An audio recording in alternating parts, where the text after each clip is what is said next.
Bem-vindo ao Boca Aberta Podcast. Aqui a gente fala de tudo, aqui a gente fala com todos.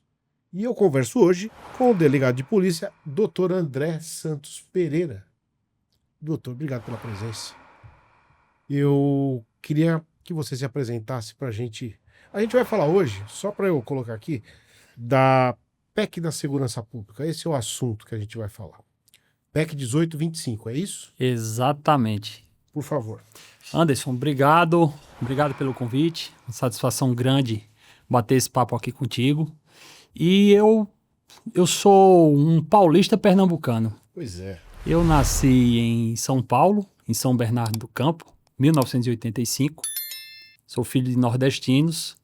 E ali na época do Plano Collor, quando deu aqueles problemas, minha família retornou para o sertão de Pernambuco. Uma cidade chamada São José do Egito, é a terra dos poetas. Ó. É. E então eu fui criado no sertão de Pernambuco, depois fui morar em Recife, lá iniciei minha trajetória profissional, fui embalador de uma loja de eletrodoméstico, foi meu primeiro emprego. 6 meses depois eu passei no concurso para soldado da Polícia Militar de Pernambuco, fui soldado da Polícia Militar por 5 anos, depois ingressei na faculdade de Direito, fiz um concurso para a Polícia Civil do Estado de Pernambuco, então fui agente de polícia, que lá é agente de polícia, aqui é investigador de polícia, aqui em São Paulo. Me tornei depois comissário de polícia, que é a evolução do cargo de agente de polícia lá em Pernambuco, passei 9 anos, e prestei concurso para delegado de polícia aqui no estado de São Paulo. Aí bateu a saudade, falou, vou voltar. Vou voltar. Eu costumo dizer que eu fiz o de volta para minha terra ao contrário, né? Lá do Gugu. E aí voltei para São Paulo, sou delegado de polícia aqui no estado de São Paulo há 9 anos e presido hoje a Associação dos Delegados de Polícia do Estado de São Paulo, a ADPESP. É a maior e mais antiga associação de delegados do Brasil. Tem mais de 3 mil associados, 75 anos de história, e a gente está nessa missão aí da segurança pública há mais de 20 anos.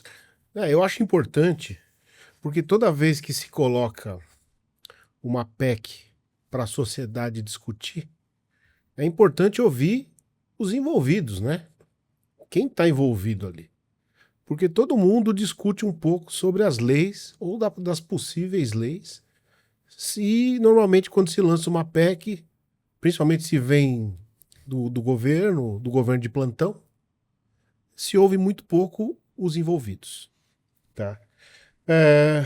Como é que surgiu um movimento dentro do parlamento, desculpa, que foi dentro do próprio governo, e as motivações que você vê para a confecção dessa PEC? Tá? Olha, só vou falar, PEC é projeto de emenda constitucional, tá, gente? Exatamente. É um assunto muito conturbado, muito polêmico, até porque a prioridade da população do Brasil hoje é a segurança pública. Então a PEC surgiu num cenário de busca do governo federal em ocupar espaço nessa pauta, que óbvio, é uma pauta, a necessidade número 1 da população Exato. hoje. Né?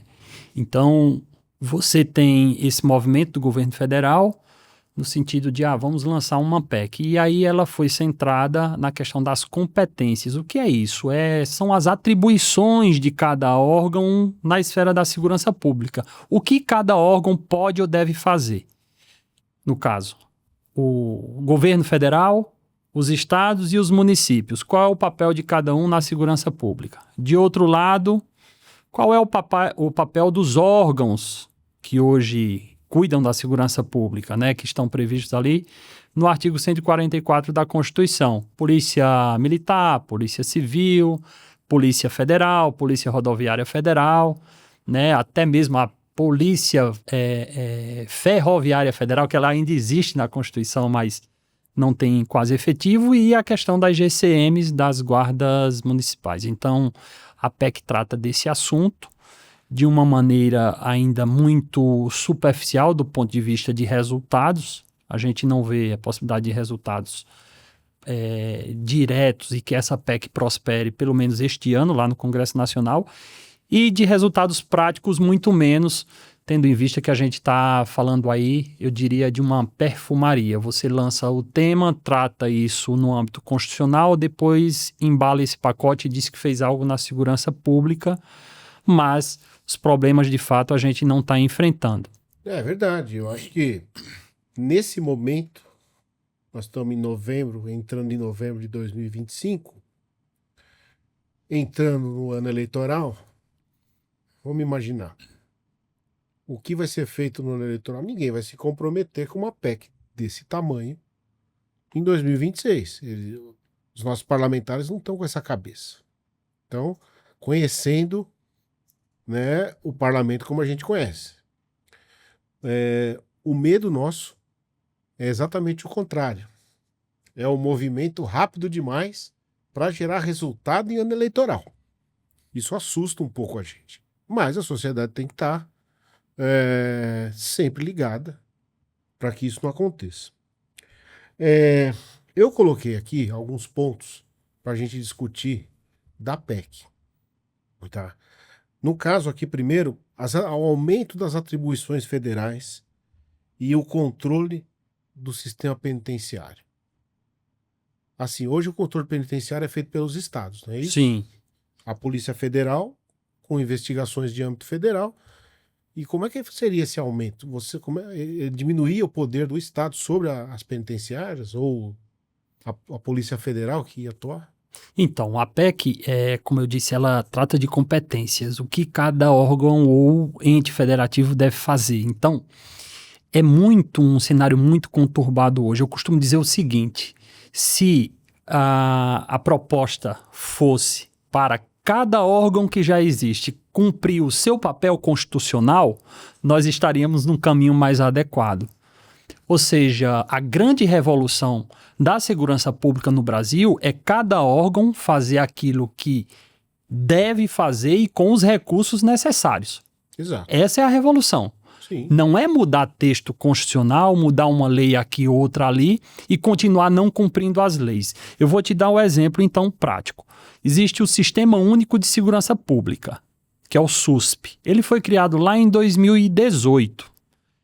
É uma legislação que trata dessa cooperação e integração entre os órgãos da segurança pública, aqueles que eu falei lá, Polícia Federal, Polícia Militar, Polícia Civil e tudo mais. Bom, essa lei existe desde 2018 e ela não vem sendo aplicada em sua integralidade, por N razões. Dificuldade de diálogo dos espectros políticos, você tem um governo federal e no âmbito de alguns estados uma oposição, ou vice-versa.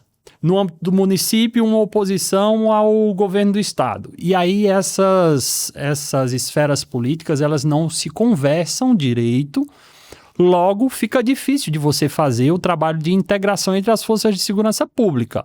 A Guarda Municipal, a Polícia Militar, a Polícia Civil, Polícia Federal, enfim. Então veja, a lei existe, é uma lei boa, a lei do SUSP. Ela é lá de 2018, só que ela não vem sendo cumprida. Aí qual foi a ideia do governo federal de parte do ministro Ricardo Lewandowski? Eu estive, inclusive, com o ministro Ricardo Lewandowski lá em Brasília, numa reunião, antes dele lançar a PEC. Né? Conversamos brevemente sobre o assunto e, enfim, a gente viu que o pensamento olha, vamos constitucionalizar o SUSP, ou seja, fazer com que essa lei federal ela vire uma norma constitucional, porque aí sim a gente vai conseguir trabalhar de maneira cooperada. E aí eu pergunto, será? Então, o que é que você acha? Então, Anderson? o que eu acho? Eu acho que o que acontece? Eu acho que esse não é o caminho. Você integrar o sistema, colocar na Constituição um sistema integrado para que isso seja cumprido, você deixa para trás diversos problemas que os órgãos enfrentam, que são problemas que teriam que ser resolvidos antes dessa integração. Que talvez, eu arrisco dizer, que se fosse cumprido a lei de 2018, a gente nem precisaria dessa PEC. Esse é o ponto. Tá? É aquela história eu costumo dizer que no Brasil é cheio de gênios. Cada gênio cria a sua genialidade. Só que ninguém aplica nenhuma delas. Entende? Então, se a gente falar aqui, por exemplo, por que a gente vai mudar a nomenclatura, que a gente vai mudar atribuições, né? Sendo que a gente não mexeu na estrutura, enquanto se os recursos que vão para essa estrutura vão dar conta dessas mudanças, tá? Eu vou te dar um número e você vai me confirmar. O governo ofereceu lá 140 milhões de reais para cuidar das guardas municipais, certo? Uhum. Como recurso, como se fosse abrir o baú de dinheiro. Se eu não estiver enganado, e tudo que eu falar aqui você me conteste, nós temos 1.300 guardas municipais. Quando você divide esse dinheiro, dá 10 mil reais por mês. O que uma guarda vai fazer com 10 mil reais por mês? Então, como no Brasil, e partindo do governo federal, todo o número é gigante, quando ele vai sendo diluído e chega na ponta, não é dinheiro, né? Só que o governo divulga como 140 milhões, né? E eu acho que, assim, como que essa PEC, vamos imaginar o correto, né? Em termos da atribuição, não seria melhor a gente cuidar primeiro de uma integração de fato, né? Criar banco de dados, banco de dados genético, banco de dados balístico, integrado num único sistema, né? Para a gente poder, antes da gente falar até onde cada órgão pode chegar. Você não acha? Sim, sim. A grande questão é, os recursos que hoje são aplicados nas forças que já existem, são os recursos adequados? Eles estão sendo bem aplicados também? É sobre isso. A PEC, ela deveria estar centrada, talvez, em uma perspectiva muito mais prática, em vez de uma perspectiva de competências, de monopólio de poder. Porque ela foi desenhada nesse sentido. Ela mexe lá nos artigos 21, 22, 23 e 24 da Constituição Federal, que tratam das competências dos entes federativos, né? Governo federal, o que é que o governo federal deve fazer, qual é a responsabilidade dele, os estados, os municípios e tudo mais. E aí no âmbito da segurança pública e sistema penitenciário que você bem citou. Aí a PEC chega e fala assim, olha, compete agora à União, ou seja, ao governo federal, tratar e legislar sobre segurança pública e sistema penitenciário. Quando você faz isso, e coloca isso lá no artigo 22 da Constituição, você está dizendo o seguinte, que quem tem a iniciativa para dispor sobre regras gerais é a União. E os estados vão dispor de uma maneira ali meio que autorizada, Sim, pela legislação federal. Então, vamos supor, vou te dar um exemplo prático, que é sobre isso, mais ou menos, que se trava o debate e a questão da polarização política, que é outro ponto que a gente pode ingressar aqui na conversa. Quando você diz assim, olha, a União, o governo federal vai legislar sobre uso de câmera corporal no uniforme aí dos policiais. Aí o governo federal legisla, o Congresso Nacional, Câmara, Senado vão tratar ali daquela legislação, surge uma lei federal. Os estados só podem dispor sobre esse assunto para pautas muito específicas, particulares. E se quiserem avançar um pouco mais para disciplinar esse assunto no seu estado, a Polícia Militar de São Paulo, a Polícia Militar do Rio, de Pernambuco, enfim, elas vão ter que ser autorizadas pelo governo federal para dispor sobre esse tema. Você entende? Elas ficam subordinadas. Então isso significa aquilo que vem sendo falado aí na imprensa do monopólio da União sobre a matéria de segurança pública. Esse foi um ponto proposto inicialmente na PEC e que no relatório hoje da PEC, que foi feito pelo deputado Mendonça Filho, ele já suprimiu esse dispositivo que previa esse monopólio.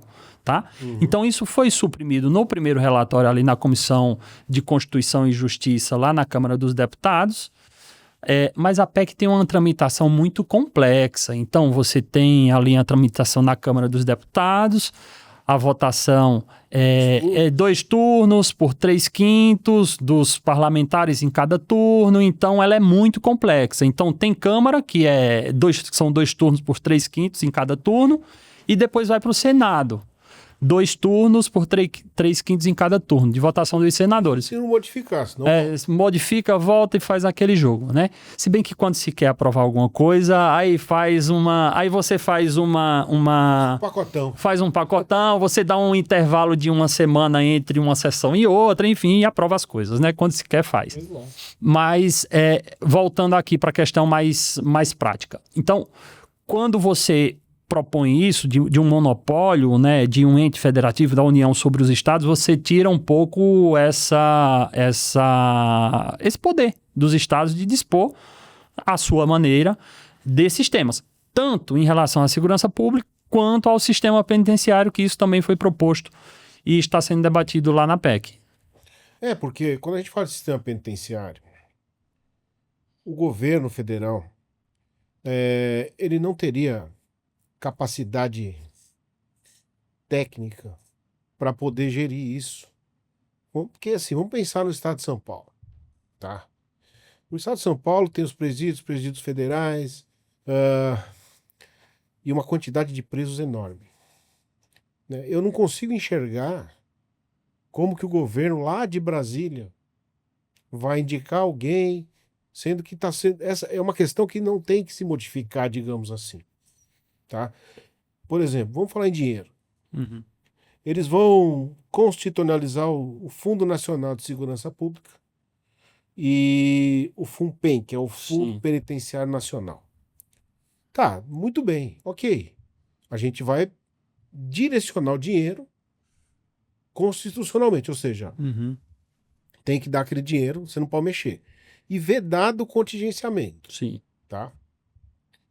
Só que assim, a gente sabe que assim, a política é igual o vento, né? Será que vai ser vedado? Só que o fato de ser vedado o contingenciamento, mas faz os estados terem que ir lá solicitar esse valor. Você fica nas mãos do governo federal. Tá?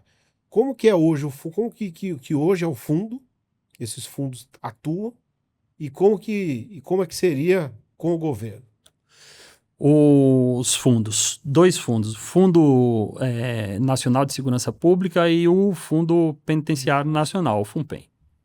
Os 2 recebem recursos decorrentes da própria atividade de segurança pública. Então, você tem a atuação das polícias que recuperam ativos, que as multas que são aplicadas pela justiça criminal, enfim, todo esse aparato é aquilo que alimenta esses fundos. Então, é um recurso robusto.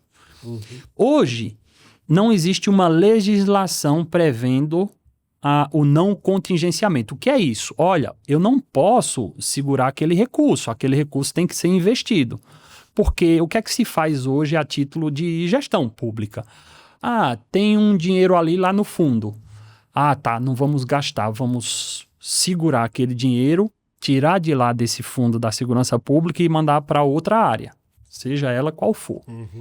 Então, existem decisões, inclusive do Supremo Tribunal Federal, que dizem assim, olha, está faltando recurso na segurança pública, então esses fundos não podem ser contingenciados. Então, essa ideia de constitucionalizar os 2 fundos e de dizer que eles não podem ser contingenciados vem mais ou menos dessa lógica, da prioridade da segurança pública. A gente volta para o começo da nossa conversa. Sim. Então, nesse ponto, aliás, esse é o único ponto em que a PEC acerta. Exatamente. É o único tópico de consenso da PEC.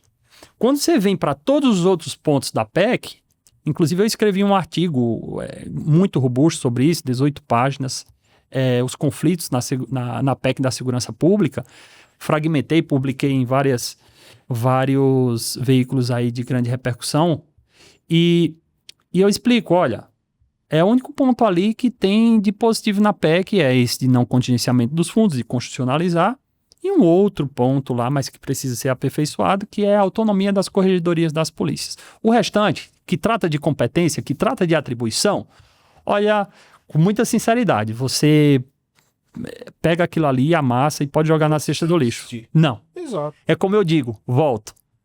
A grande revolução na segurança pública do Brasil é cada órgão fazer as suas atribuições previstas já na Constituição Federal e com recursos. Exato. Essa é a grande É revolução. o que eu falo. A gente vai lá, igual, eu achei uma interessante a questão de você constitucionalizar o fundo. Que aí você garante o recurso.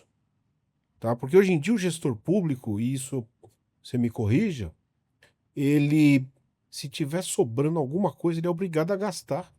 Porque senão ano que vem a previsão é menor. Sim, Vem menos. sim. Porque, se sobrou, ano que vem eu mando menos. Porque não precisa. Exato. E aí, às vezes, fica sendo dinheiro mal gasto. Mas você tem que gastar para poder manter a mesma arrecadação do ano anterior. Sim. Né? E o problema, é o que eu ia falar, igual você falou. Eu ia te perguntar isso, é o seguinte. Teve uma discussão no Supremo agora da nomenclatura das guardas. É guarda municipal. A Prefeitura de São Paulo entrou numa bola dividida dessa aí, de querer mudar o nome da guarda, a GCM e tal. O que não ia, em termos de atuação, não ia mudar nada. Talvez o poder de polícia, e não sei se eles já estão armados hoje, você vai me dizer. Estão, sim. Eu acho que esse ponto das guardas municipais talvez seja interessante. E aí você me explica as deficiências de você dar poder de polícia às guardas municipais. Olha, como eu disse, todos os tópicos que tratam de competências, de atribuições, eles são polêmicos. O ponto da GCM é um pouco polêmico também, embora haja um movimento muito forte no Brasil no sentido de caminharem para que as GCMs tornem-se polícia, de fato, inclusive previstas lá no artigo 144 da Constituição. Eles já estão lá no 144 da Constituição, mas estão lá num parágrafo. Então, existe também o Estatuto das Guardas, que, salvo engano, é de 2014, uma lei federal que disciplina como é que as guardas devem funcionar, tá? Então, elas já estão regulamentadas. Mas qual é o grande pleito das GCMs? É que elas se tornem polícia municipal e não guarda municipal. Porque com o nome de polícia vem toda uma carga jurídica, tanto de formal quanto material, né, para você poder atuar. Então, a ideia de quem defende a pauta das GCMs virarem polícia é ela se tornar um inciso lá no artigo 144 e dizer assim, olha, polícias municipais, né? E aí isso vem com a carga de atribuição. E aí quando fala de atribuição vem o choque com as outras forças policiais, inclusive neste caso da GCM, muito mais em relação à polícia militar, que é a questão da competência da polícia militar de realizar o trabalho de policiamento ostensivo, Sim. Que é a preservação da ordem pública. A polícia militar está lá prevista como órgão de preservação da ordem pública.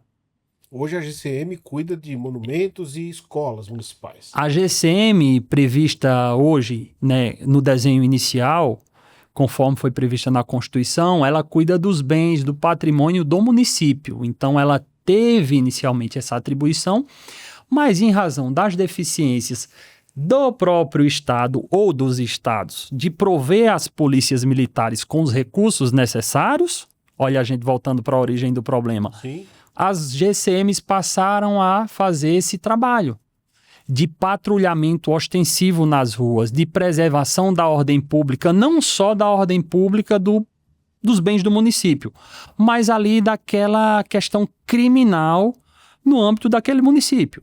Então vamos dar um exemplo aqui do estado de São Paulo e do município de São Paulo, ou melhor.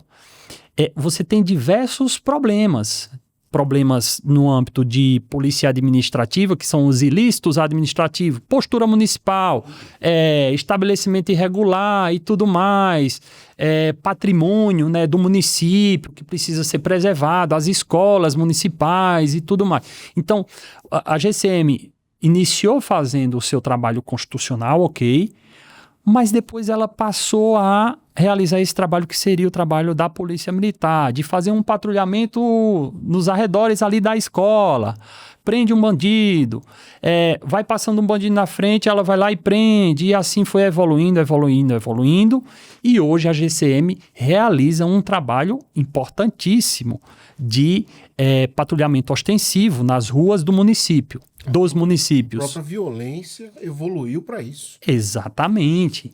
Você vê, então, que ela surge de uma deficiência.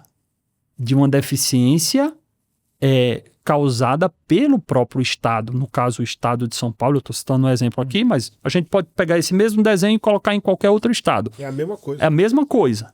E em relação aos municípios, então a gente está falando do município de São Paulo, mas vamos falar do município lá vamos falar de Campinas, que é uma cidade muito grande, mas vamos falar de um município pequeno. Qual município pequeno você citaria aí? Vamos colocar Bertioga, que é desse tamanho. Bertioga, que é um município pequeno. Então, o prefeito de Bertioga, ele diz, o crime aqui tá tomando conta, então eu vou criar a minha guarda municipal. E aí cria a sua guarda municipal, ela vai, no papel, formalmente, ela começa a fazer aquele trabalho nas escolas municipais, cuidar ali do prédio da prefeitura e tal, mas com o tempo ela vai passando e vai cuidando daqueles problemas de criminalidade na cidade. Né? Então, é assim que esse fenômeno surge e que hoje a gente está com esse movimento muito forte de se constitucionalizar as guardas para que elas virem uma polícia de fato. Porque se a gente levar isso para cidades menores, né, a polícia militar do estado, então ela está concentrada nas maiores cidades. Nas cidades menores, tem a polícia militar, mas em menor número, né? Aí eu não sei como é que é essa distribuição. E aí a importância da guarda sobe muito, que é aquela que está presente ali, que é o município, que é onde o prefeito pode atuar. Sim. Né? Então, assim, às vezes, você tendo uma guarda municipal bem estruturada, em conjunto com a polícia militar que também está lá, você consegue fazer digamos, uma segurança pública pelo menos coberta. Porque assim, aqui em São Paulo, dependendo do lugar, você chama a polícia, rapidinho ela aparece. Agora, vamos levar lá para norte de São Paulo, cidade de 3 mil habitantes, que tem 2 viaturas. Quem é que cumpre esse papel melhor? Não melhor, mas que ajudaria? A guarda. Sim.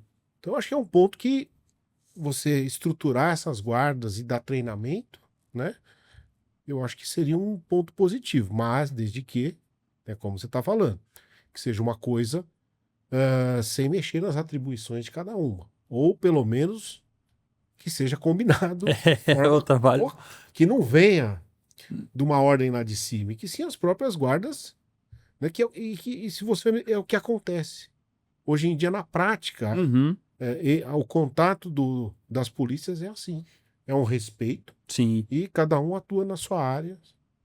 Não tem esse negócio de, eu faço. Tanto faz. Sim. Uma coisa que me surgiu quando a gente falou dos recursos dos fundos, não corre risco de haver uma politização desses recursos? Sim. Por exemplo, o governo lá de plantão manda mais dinheiro nesses fundos ou dá acesso para o amiguinho lá, e o cara de oposição fica sofrendo com a violência porque o acesso para ele aos recursos fica limitado. Você não acha que isso pode acontecer? Pode. Que é uma coisa que me assusta, inclusive. Esse é um dos pontos também, né? Quando você, de um lado, está falando de recursos, do outro lado, volta para a questão da busca por monopólio de poder e atribuições e competências. Um outro artigo da PEC, que é um artigo que tenta alterar o artigo 21 da Constituição Federal, ele trata das competências exclusivas da União. Aí sim, a União compete à União cuidar daquilo ali. Não é uma competência legislativa, é uma competência de fazer. Competência exclusiva da União lá no artigo 21. E o que é que a PEC propõe? A PEC propõe constitucionalizar o SUSP, o Sistema Único de Segurança Pública, colocando a União como coordenador como a coordenadora das políticas, da Política Nacional de Segurança Pública. Quando você fala de Política Nacional de Segurança Pública, você está falando de um Plano Nacional de Segurança Pública que tem programas, projetos, ações ali definidas. A gente se reúne aqui e diz, qual é o plano? O plano é esse, você faz isso, você faz isso, você faz aquilo, e a gente combina isso, ok? Então, a PEC propõe fazer isso lá no artigo 21 da Constituição. E para você realizar cada ação, cada programa, você tem que ter um recurso destinado a isso. Então, se a União, por força da Constituição Federal, tem essa atribuição de fazer o plano, de definir ali, embora que de maneira conjunta com os outros entes federativos, você está dando um monopólio, um poder maior. Claro. Embora esse poder já exista ali dentro do próprio SUS por força de uma lei federal. Mas aí entra na questão que você falou, os recursos para o plano. Então, para cada ação definida tem que ter um recurso. E quais são essas ações? Elas vão ser balizadas por aspectos técnicos ou por viés político? Exato. E aí é onde entra essa questão que você bem observou. Por isso há um contraponto muito forte em relação à PEC, na questão de entregar mais poder para a União, porque você pode ter essas implicações de trazer uma hipertrofia para a União na temática de segurança pública, de a União começar a definir aspectos locais que muitas vezes não vão fazer sentido para o local, ou para o município ou para o estado, como você bem falou. O estado de São Paulo tem a maior população carcerária do Brasil. É diferente, por exemplo, de um estado menor, Tocantins, enfim.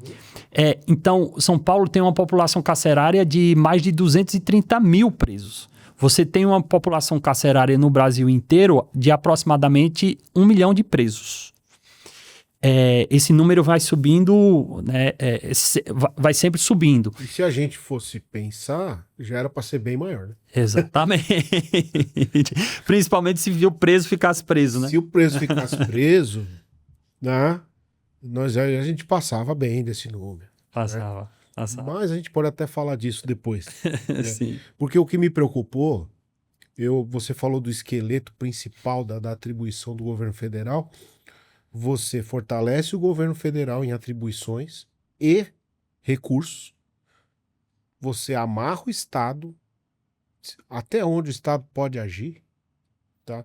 Inclusive com recurso. Como é que o Estado de São Paulo vai pôr recurso na segurança? Vai ter que pedir para o governo? Olha, eu tenho aqui 2 bi para colocar na segurança pública do Estado. Ah, não, mas você pode usar o fundo lá primeiro. Então, assim, fica muito complicada essa história. Você enfraquece o Estado, você fortalece o governo, porque você centraliza os recursos nele, e aí pode dar o segundo ponto, que é a questão política. Uhum. Que a gente não tem como negar que isso existe. Uhum. Né? Apesar de eles falarem aí, quando a câmera está ligada, que não existe, a gente sabe que existe. Sim. Né? E aí, vamos falar um pouquinho da autonomia das ouvidorias das guardas. Que eu acho que isso é importante para a gente desmistificar. A ouvidoria é extremamente importante para a gente poder pegar os casos, os desvios das condutas de todas as guardas. Sim. Né? E acho que hoje em dia não tem, né, a ouvidoria na guarda municipal. Não, existe. Ou se tem, é pouco falado. É algo muito incipiente. Isso vem muito para trazer a questão do controle externo realizado pelo Ministério Público. Então, se você vai criar uma guarda ou uma polícia, essa polícia tem que ser controlada. Então, quando se previu lá na PEC a GCM como polícia, de outro lado já veio a ideia de, olha, precisa ser controlada pelo Ministério Público, enfim, e isso através de uma ouvidoria. Então, tem uma ouvidoria, ela vai recepcionar ali aquelas denúncias, enfim, até mesmo sugestões de melhoria, porque nem a ouvidoria não serve só para denúncia de coisas erradas, até mesmo para sugestões de aperfeiçoamento. Então, a ouvidoria é criada e existe um controle em cima dessas GCMs por força de seu status agora como polícia. Então, a lógica seria mais ou menos essa. Certo. Gente, só parando o nosso papo um pouco aqui, para a gente falar do meu parceiro, o Grupo São Cristóvão, com uma rede de hospitais e ambulatórios e que tem o principal componente na sua rede, que é o acolhimento associado. Então, se você estiver precisando de um plano de saúde de qualidade, clique aqui no link e entre em contato com o pessoal do São Cristóvão. Você pode ter certeza que eles vão te acolher e você vai ter saúde de qualidade. Como que funciona? Eu acho importante a gente falar do ciclo completo das polícias. O que seria isso e como que a PEC se envolve nessa história? Eu volto a dizer, se as polícias fizessem o seu papel previsto previamente na Constituição com recursos, a gente não estaria falando dessas questões, inclusive teratológicas e, na minha visão, equivocadas. Ciclo completo é um pleonasmo, na minha visão. Exatamente. Né? Se é um ciclo, é óbvio que ele tem que ser completo. Não tem um ciclo pela metade. Cortado. Aí não é ciclo, né? Deixa de ser ciclo. Então, é um equívoco. Ciclo completo é um equívoco. Essa é uma pauta da Polícia Militar. E eu já defendi isso e defendo abertamente de que é um equívoco a Polícia Militar realizar a atividade de preservação da ordem pública, ou seja, patrulhamento ostensivo, e realizar o papel de apuração das infrações penais comuns, porque as militares eles já apuram, eles cuidam dos militares. Polícia Judiciária Militar é para cuidar de crime militar praticado por militar. Isso. E a Polícia Civil, Polícia Judiciária, em essência, que é a Polícia Civil nos estados, da qual eu, com muito orgulho, faço parte hoje como delegado de polícia, elas cuidam da apuração das infrações penais, ou seja, da investigação dos crimes. Ocorreu um crime, quem é que investiga? É a Polícia Civil. Ela tem que atuar para identificar os criminosos, colher provas, indícios, a materialidade do crime e entregar um inquérito policial para o Ministério Público, Poder Judiciário analisarem aquilo ali e que o criminoso seja, mais na frente, punido. Sim. Ou até mesmo absolvido. Não foi fulano, foi Beltrano. Então esse é o trabalho da Polícia Civil, é o trabalho de investigação. Abastecer o judiciário de informação para um julgamento justo, adequado e de acordo com o devido processo legal. Porque a gente não pode sair investigando todo mundo a bel prazer e da nossa forma, como a gente quiser, enfim. Claro. Então a gente tem que seguir regras. Por isso o delegado de polícia é aquele profissional com legitimidade dada pelo Estado. Ele é dirigente da Polícia Civil, é o delegado de polícia, e ele é bacharel em direito. Então ele tem que entender aquilo que está fazendo de acordo com a lei. E isso se materializa no inquérito. Pois bem, então, trabalho da Polícia Militar, trabalho da Polícia Civil. Agora, imagina você o trabalho da Polícia Civil sendo feito pela Polícia Militar. Imagina você sendo abordado na rua, sendo imputado a você um crime, sem ter um primeiro garantidor dos direitos fundamentais, que é um delegado de polícia na delegacia, para analisar aquele caso. E a Polícia Militar trabalha com base na legalidade, é óbvio. Claro. Mas a Polícia Militar não tem a atribuição constitucional, ela preserva a ordem pública e ela não está preparada, principalmente no aspecto técnico-jurídico, para analisar aquela situação. Sim. Eu fui soldado da Polícia Militar, eu posso falar com propriedade como é que as coisas acontecem. O policial militar ali na rua, ele faz a abordagem e quando ele tem dúvida, o que é que ele pensa? A primeira coisa, vamos conduzir o senhor para a delegacia. Perfeito? Sim. Porque ele sabe que esse cidadão ali ou aquele criminoso não vai contestar aquilo que for decidido na delegacia. Claro.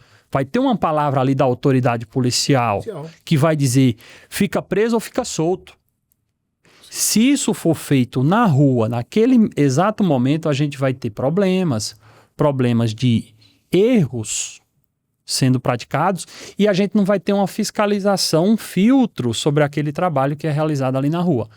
Então você tem, de um lado, se completa o enfraquecimento de garantias de cidadãos comuns, você tem ali uma burla do devido processo legal que vai ser contestada lá na frente pelo Poder Judiciário, pela defesa, porque o criminoso vai ter defesa. Claro. Que vai contestar, mas não fez assim, não fez assado, a lei é assim, a lei é assado. Então, você tem um campo aberto para complicar ainda mais esse sistema que é perturbado, totalmente perturbado. Contamina todo o processo. Contamina tudo. E aí as nulidades vão vir. Perfeito. Com certeza virão. As nulidades vão vir. Depois não adianta reclamar que a polícia não fez seu trabalho. Exatamente. Então, o ciclo completo é um tiro no pé. É uma pauta que, na nossa visão, é uma pauta muito mais voltada a um corporativismo de uma parte da Polícia Militar que não encontrou ainda o seu papel, a sua identidade, e que busca avançar nessa esfera de atribuições da Polícia Civil. Eu queria saber, porque assim, obviamente, quando essa PEC apareceu, como que os órgãos envolvidos, como é que eles estão enxergando isso? A polícia, a própria Polícia Rodoviária Federal, a Polícia Civil, né? Porque assim, dentro dos órgãos está um comentário, do tipo, vão mexer, assim, eu tenho 90% de certeza que a aceitação ali não tá muito boa, digamos, né? Não porque eles não querem mudar, mas a mudança tem que ser de uma forma, não desse jeito, como a gente falou lá no começo. Eu falei, você quer mudar o que eu faço para resolver um problema que você não resolve? Essa PEC, ela surge nesse cenário, ela traz discussões aí que deixam o cenário ainda mais confuso. Eu tive com o ministro Ricardo Lewandowski e você perguntou como é que essa PEC surgiu a partir do olhar dessas autoridades em relação às polícias. E eu te falo, é um olhar, e no Brasil a gente tem uma coisa, talvez no mundo, a gente tem uma coisa muito de, a culpa não foi minha, a culpa é dele. Então, você viu uma frase famosa, né, que inclusive foi rebatida por nós, do próprio ministro, de que a polícia prende mal, né? Então, é uma frase polêmica, que foi dita num contexto, isso já foi explicado, mas essa frase reflete um pouco o olhar que as autoridades têm em relação às polícias. E de outro lado, isso foi rebatido, inclusive eu rebati essa frase, e interessante o fenômeno das redes, né, Anderson?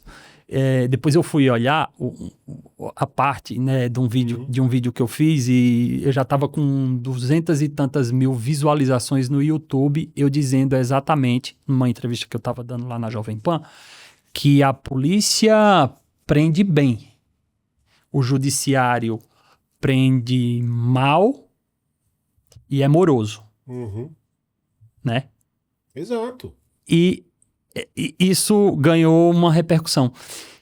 Talvez porque seja verdade também. Então, talvez o que a gente precise é uma assunção de responsabilidade de todas as partes envolvidas nesse processo. Não é apontar o dedo, a culpa não é minha, a culpa é dele. Você só fez o seguinte, você falou assim, essa é a sua visão, então vamos colocar a nossa visão. Exato. E por isso que repercutiu. Exato. Porque a nossa visão é diferente do que acontece em Brasília, que é quem está aqui no dia a dia, nas cidades. Na linha de frente. Como eu disse, a gente já está na área da segurança pública há mais de 20 anos. Eu fui soldado da Polícia Militar. Eu fui investigador de polícia, sou delegado de polícia. Eu tenho uma visão, talvez, holística, né? Eu consigo ver um pouco mais sobre esse cenário e talvez isso não reflita a mesma visão que tem o ministro da Justiça, que inclusive foi ministro do Supremo Tribunal, que tem uma visão 1000 vezes maior do que a minha. Mas talvez alguns detalhes, aquele fiozinho de cabelo ali na cena do crime, ele não consegue visualizar e a gente visualiza porque já passou por essas experiências. Então, quando a gente analisa esse olhar das autoridades, aí eu vou para o relator da PEC. O relator da PEC, né, atualmente, que ela passa por alguns relatórios. Quem era o relator para a gente saber. Agora é o ministro, continua sendo o deputado Mendonça Filho. Ele foi relator na CCJ e continuou como relator para apresentar um relatório em plenário para a PEC ser votada ali no plenário da Câmara dos Deputados. Então, eu tive com o Mendonça Filho há umas 3 semanas atrás, numa reunião com a ADEPOL do Brasil, presidente da Associação dos Delegados de Polícia do Brasil, a ADEPOL, inclusive eu sou diretor lá também, com o Dr. Rodolfo Latesa, e uma reunião intermediada pelo delegado Palumbo, nosso amigo aqui de São Paulo. E o deputado Mendonça Filho já foi governador em Pernambuco por um período, e ele tem uma visão da segurança pública particular, é dele, a visão dele, ele está tentando entender em razão aí das informações que vêm chegando de todas as partes. E teve audiência pública? Já várias audiências públicas lá na Câmara e uma bagunça. Para te resumir. Ó, mistura polarização com essa questão das competências de atribuições de um órgão tentar fazer o trabalho do outro porque diz que o seu não é feito porque o outro não faz o dele. E no final das contas as discussões vão nesse sentido e ninguém se entende. Então a pauta hoje da PEC ela é muito, muito conturbada e de dissenso. Então o relator da PEC ele tem uma visão muito particular em relação à segurança pública. Ele visualiza problemas que são factuais do dia a dia, mas talvez não tenha tido o alcance do que é que está por trás. De mexer na atribuição de um órgão da segurança pública, o que é que isso vai trazer de repercussão no sistema como um todo, né?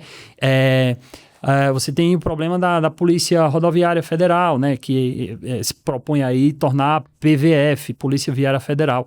No início, é até curioso, o ministro Ricardo Lewandowski apresentou essa proposta como Polícia Ostensiva Federal, POF.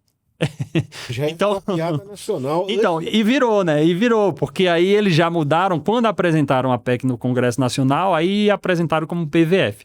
Enfim, mas quando você diz assim, olha, a Polícia Viária Federal vai realizar um trabalho ostensivo, não só nas rodovias, mas nas hidrovias, nas ferrovias, vai atuar meio que como uma força nacional. Quando os estados solicitarem, elas vão atuar ali no policiamento ostensivo nas ruas mesmo. Então isso entra também naquela esfera de trabalho das próprias polícias militares. Então, essa visão aí da prática, os nossos representantes aí talvez não tenham um aprofundamento. E é esse o nosso papel aqui. Você sabe, informar. Informar, né? Você sabe que é aquela história. A pauta segurança pública, quando chega lá no Congresso, para as audiências ou para a votação, dá uma fervilha em dois lados, tá? Um lado duro, tá? Não vou colocar aqui juízo de valor, quem tem razão. E um lado que acha que a polícia se excede. Se a gente tá com níveis desse tamanho, você imagina, e eles falam que a polícia se excede, você imagina se não se excedesse, digamos. E aí, o assunto principal fica em segundo plano. Que é igual você falou, vira um grita-grita, né? Fica todo mundo ali escutando aquela barbaridade toda e não se resolve. E eu queria saber o seguinte: como é que a gente, numa situação hipotética, tá? Como é que essa PEC funcionaria sem reforma do Código Penal e sem uma organização da Lei de Execuções Penais? Então, assim, por isso que isso aí eu coloco, porque a gente falou de efetivo policial, de dinheiro, e ainda tem esses dois pontos aqui, que se a gente não mexer, né, pelo menos organizar, né, porque a gente sabe que do jeito que está, né, pioraria essa situação, tá? Sim. Porque, assim, se a gente não reforma as penas, se a gente não reforma, ninguém está falando para o preso não ter chance de socializar, não é esse o caso. Mas a gente sabe que o modelo hoje não funciona, tá? Aí eu coloquei uma situação dessa PEC aprovada e com toda essa reorganização de polícia ia refletir diretamente nesses dois pontos. Porque aí vão haver prisão, a prisão se enquadra na justiça que a gente falou, e aí tem são dois pontos que eram primeiramente ser reformados antes de pensar. Sim. Nesse ponto de reorganização da polícia. Você acha que foi invertido? Olha, interessante. Você acha que começaram pelo telhado? Interessante essa sua perspectiva, viu? Porque, de fato, você tá falando na PEC de mexer aqui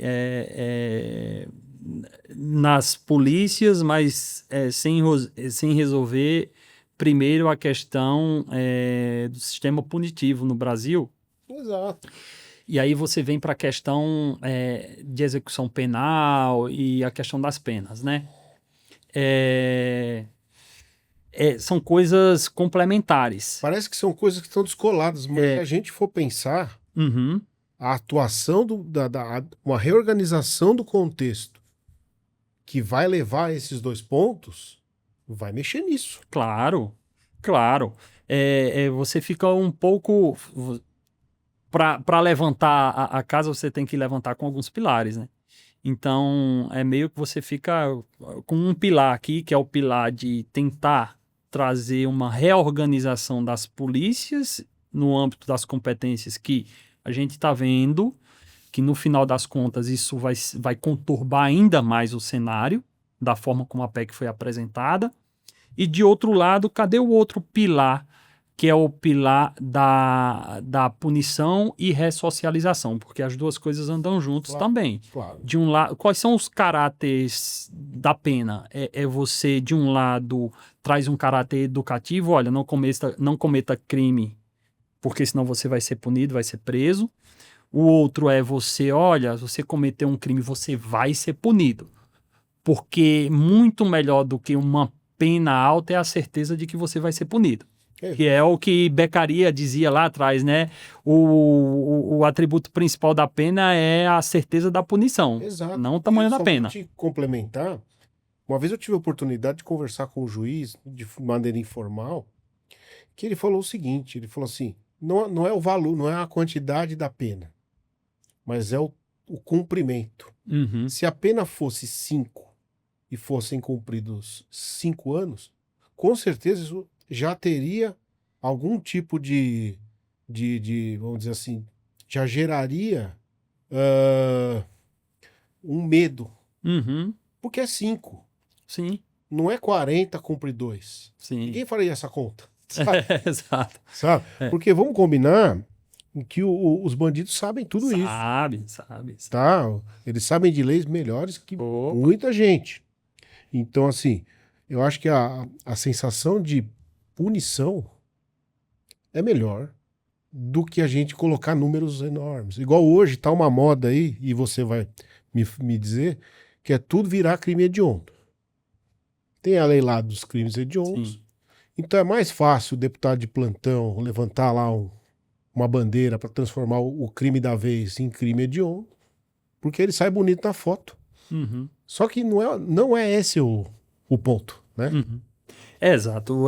Você tem que ligar aí vários pontos, né? O que Steve Jobs falava, né? O segredo do sucesso é você interligar os pontos. Você tem que ter, de um lado, as polícias realizando suas atribuições de acordo com aquilo que é previsto já como competência, com recursos. De outro lado, uma reforma desse sistema de leis, principalmente no aspecto penal e no aspecto secundário ali, né, do crime, que é a pena.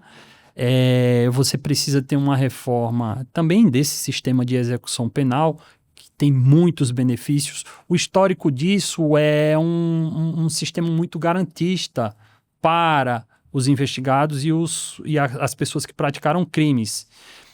E essa evolução é decorrente de uma política criminal.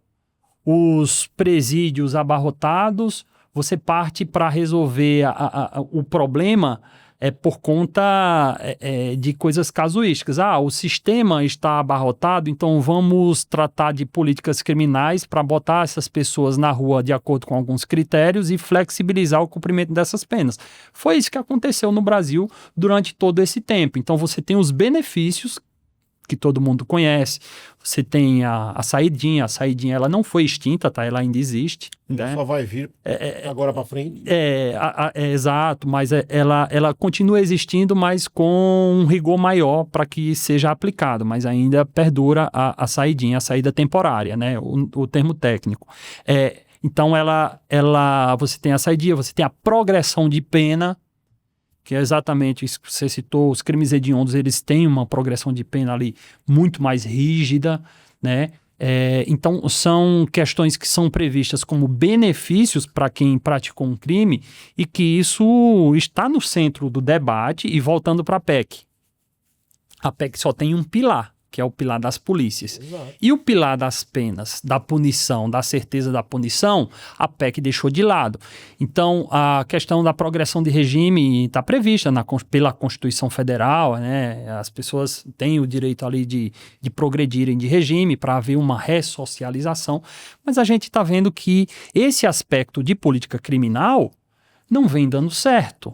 A gente precisa ter uma certa urgência, porque, voltando, a segurança pública é um problema prioritário da população. A gente precisa ter um olhar um pouco mais voltado para a vítima do que para o garantismo em relação aos criminosos. Então, a gente chegou no momento de ter que equilibrar essa balança aí e colocar a vítima, talvez, aí num patamar de maior garantia, né? Eu acho que realmente deve ter o histórico, né, do regime do sistema penitenciário. Realmente lá atrás deve ter sido uma coisa muito, vamos dizer assim, que necessitasse de alguns direitos, tá?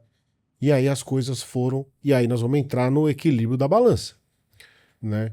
Então hoje a gente não pode aceitar crimes hediondos. A gente falou de um crime aqui antes da gente começar, aonde o acusado espera o julgamento em liberdade, né? Eu sei lá quais os argumentos, mas um crime grave. Sim. Né? Ah, mas ele tem o direito de responder em liberdade? Tem, mas qual crime que ele cometeu? Sim. Né?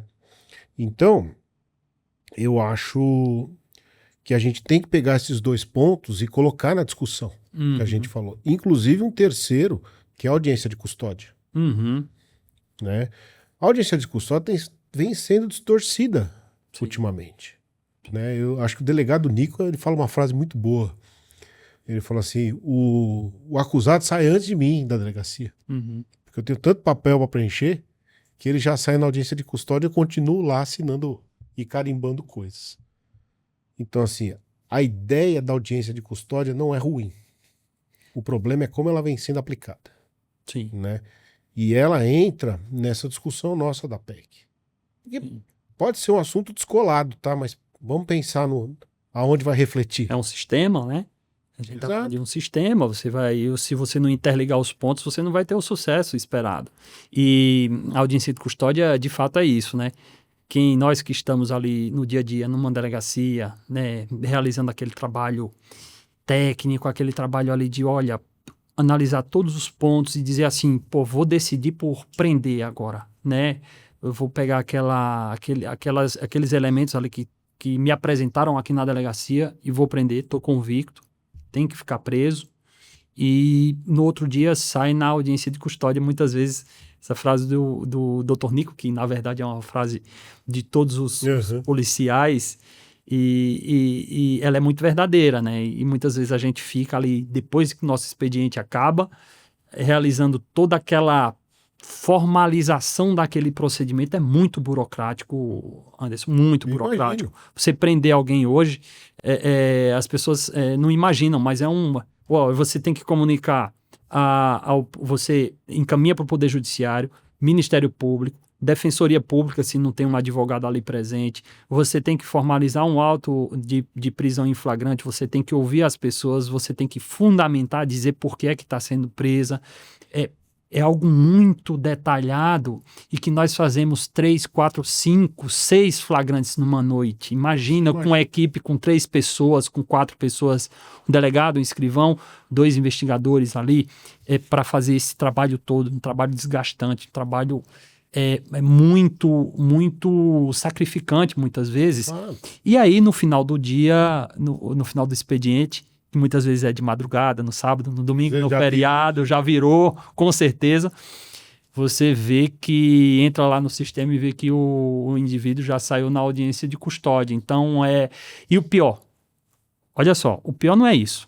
Porque se fosse a primeira vez que ele tivesse praticado um crime, tudo bem.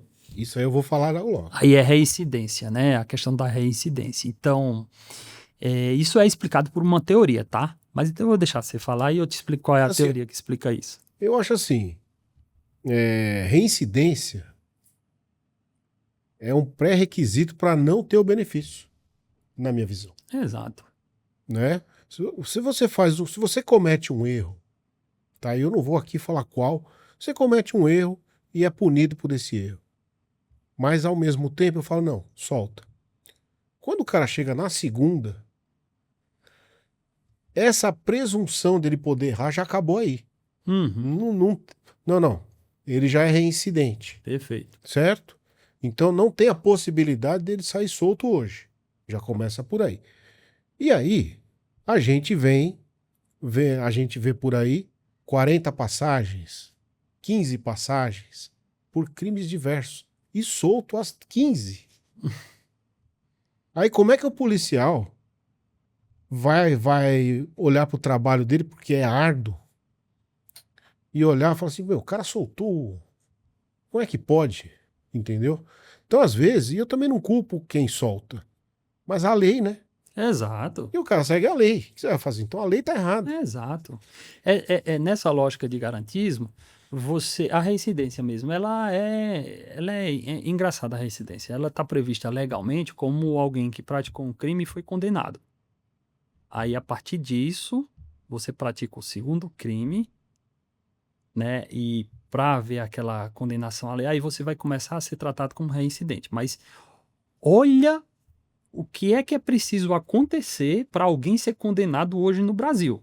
A gente volta para o problema Ministério Público, Poder Judiciário, sistema extremamente burocrático, o trabalho da polícia sendo feito com pouca estrutura, então muitas vezes a gente não entrega um trabalho robusto ali, né, a título de evidências e de provas. Então, são várias falhas dentro de um processo e dentro desse sistema que, para um indivíduo ser condenado no Brasil hoje, é uma odisseia, né? Aquela coisa Se ele tiver dinheiro ainda, ficou mais Ei, difícil. se tiver recurso, com uma boa defesa, aí é que não vai mesmo. Bom advogado. É. Não. E às vezes e depois descondena, né? A gente tem exemplos, gente tem inclusive exemplos, a né? nível político. Né? Tem um fenômeno.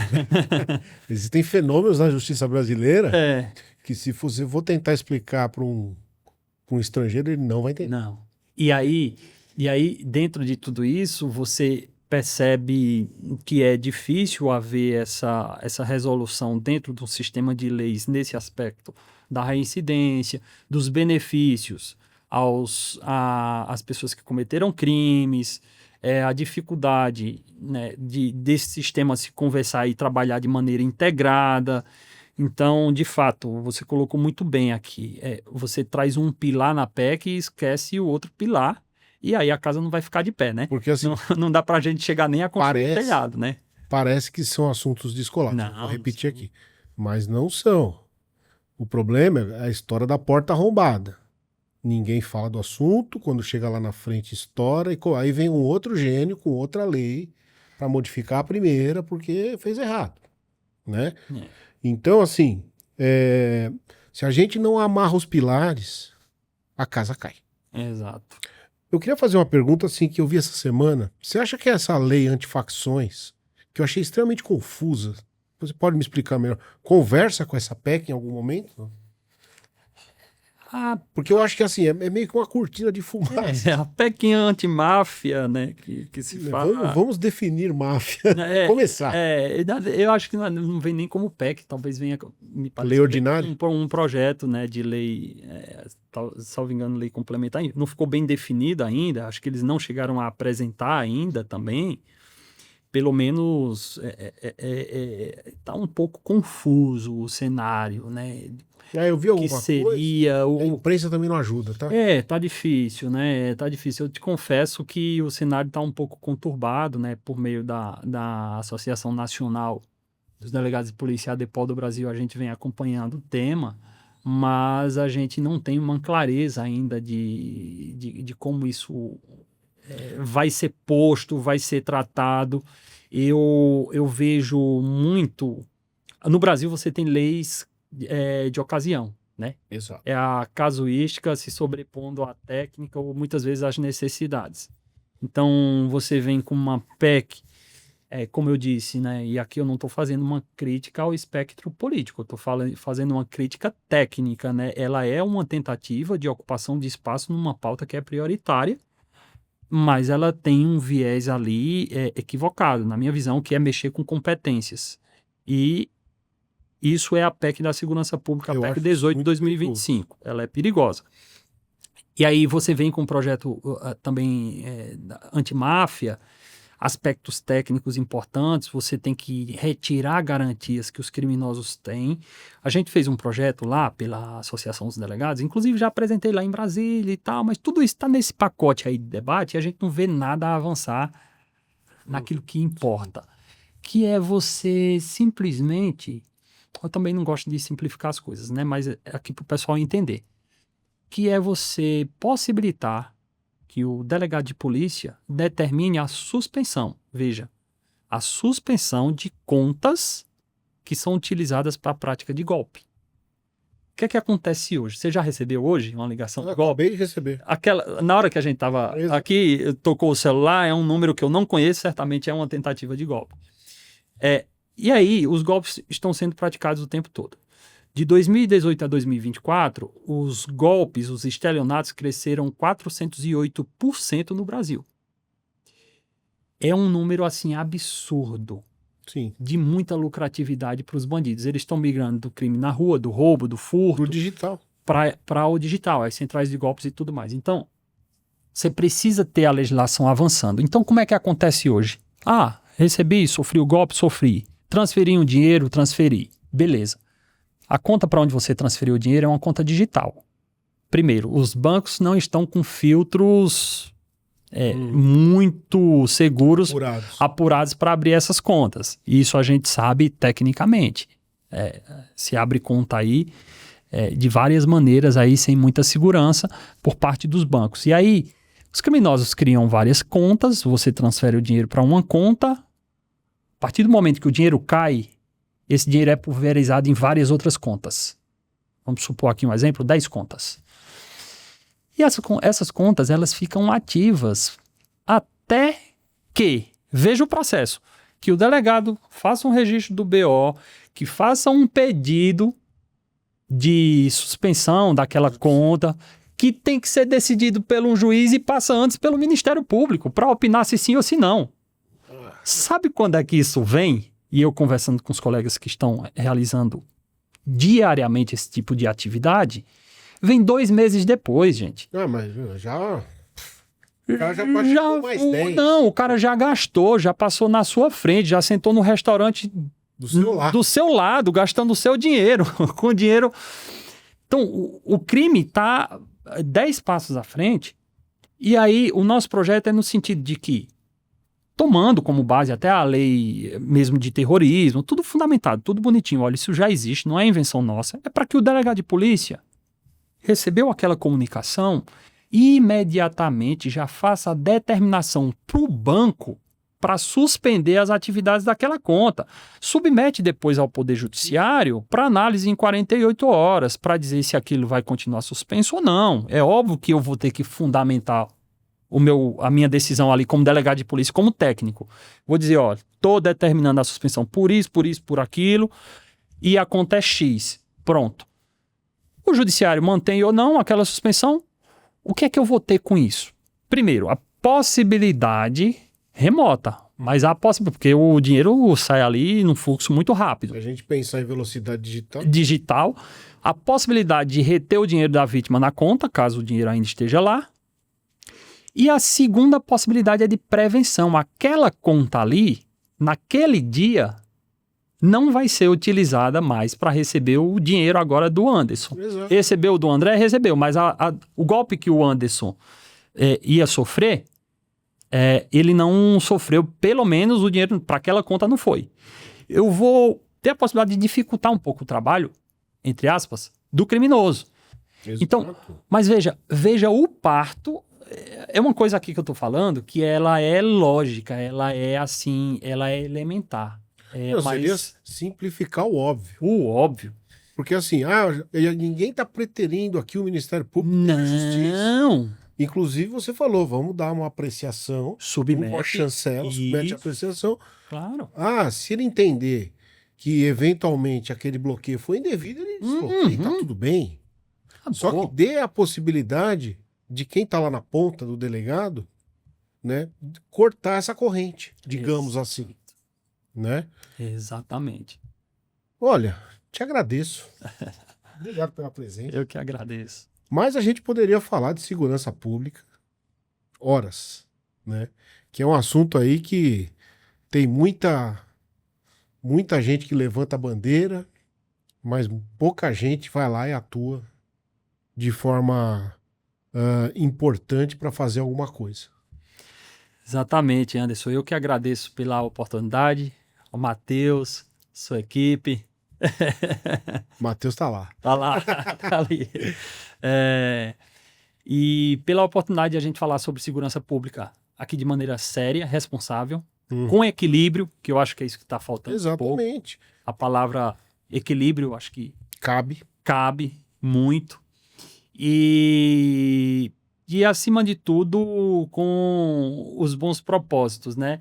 E lancei aqui a revolução na segurança pública do Brasil, hein, Anderson? Eu Com lancei certeza. aqui, foi no seu programa aqui que eu lancei. Vamos cumprir a lei que já existe e dar às polícias a condição de realizar o seu trabalho com os recursos devidos. Essa é a grande revolução que precisa ser feita Vocês não vão feita ter no Brasil. ideia como isso vai ser rápido. É isso Né? aí. Se a gente tá precisando de pressa, é só fazer isso aí. É isso mesmo.